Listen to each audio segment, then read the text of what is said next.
Buenas tardes, mi nombre es Alejandro y el día de hoy voy a explicar y analizar 4 lecturas de la fase 1 sobre la historia de América Latina y América en general.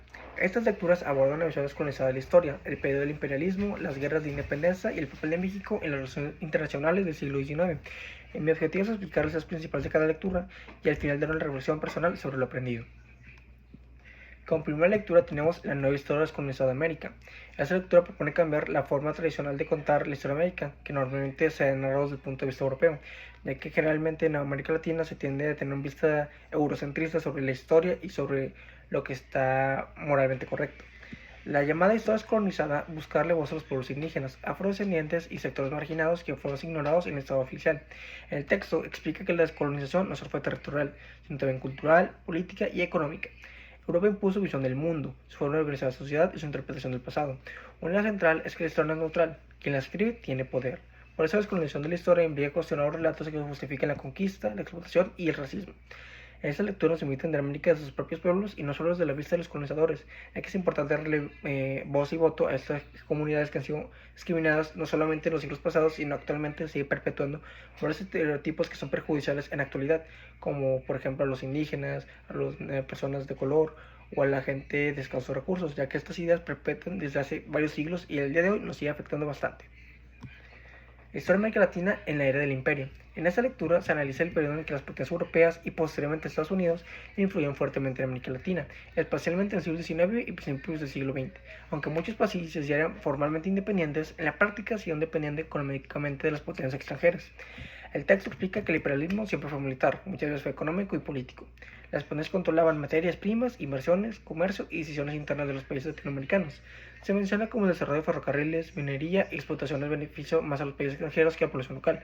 En conclusión, este lector muestra que la independencia política no significa independencia real, ya que en América Latina quedó atrapado en relaciones desiguales con las potencias imperiales.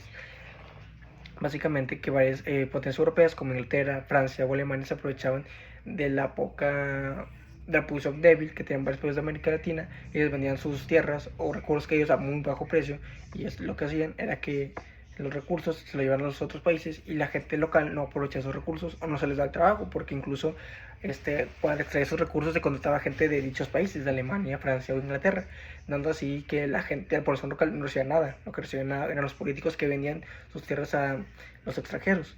Por un caso de estos podría ser la guerra entre Francia y México, que muchos conocían como la guerra de los pasteles, o la guerra Lote de Puebla, que fue básicamente que Francia quería tener un estado títere en México para poder conquistar Estados Unidos.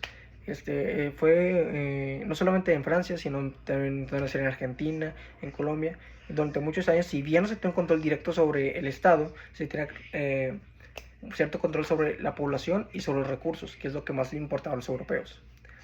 La siguiente fase son las guerras de independencia y el nacimiento de los Estados americanos, una reconsideración.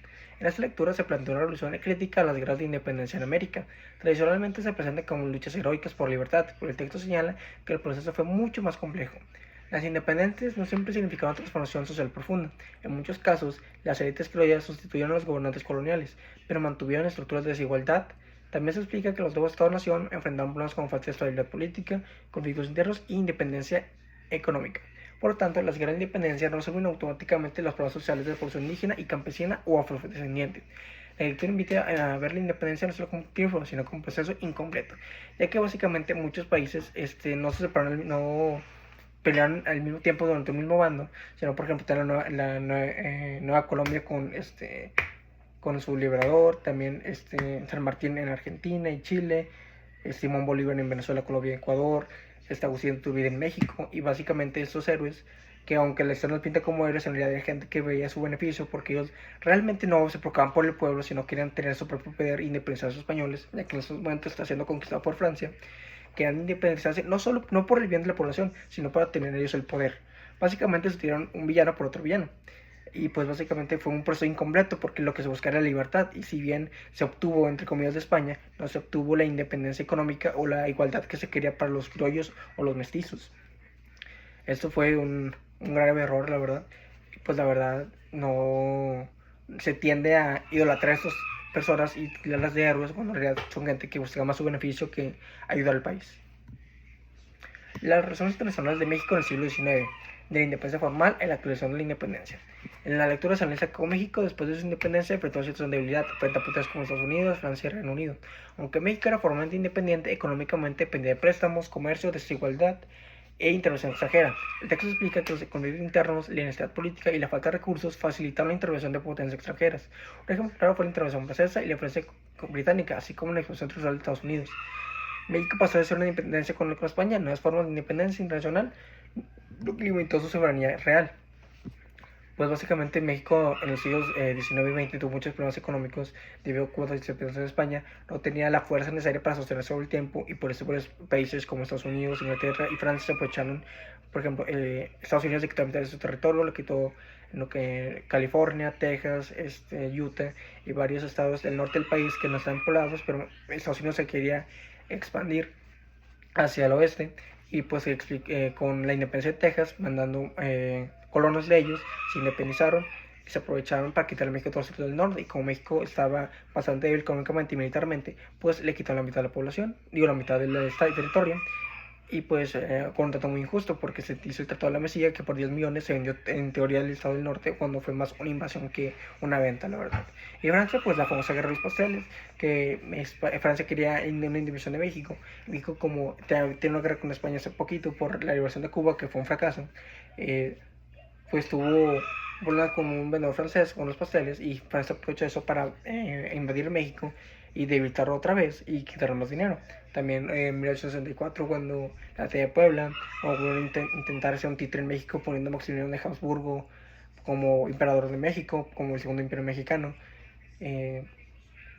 como enfrascado totalmente con la muerte de Maximiliano y el ascenso de Porfirio Díaz como dictador, más los 30 años que estuvo en el poder, donde básicamente le vendió el país a Inglaterra, Francia y Estados Unidos para tener ferrocarriles y tener, si bien se tuvo inversión extranjera, se sacrificó muchos recursos y la vida de los mexicanos que no aprovechaban tanto estos recursos porque están siendo oprimidos por la sociedad. Como una conclusión, después de estas 4 lecturas, comprendí que la historia mexicana no puede verse solo como una hecha siempre de colonizadores y colonizados, o como un proceso lineal hacia la libertad. Aprendí que la independencia política no significa independencia económica ni social. Muchas desigualdades que surgieron en la época colonial continúan después.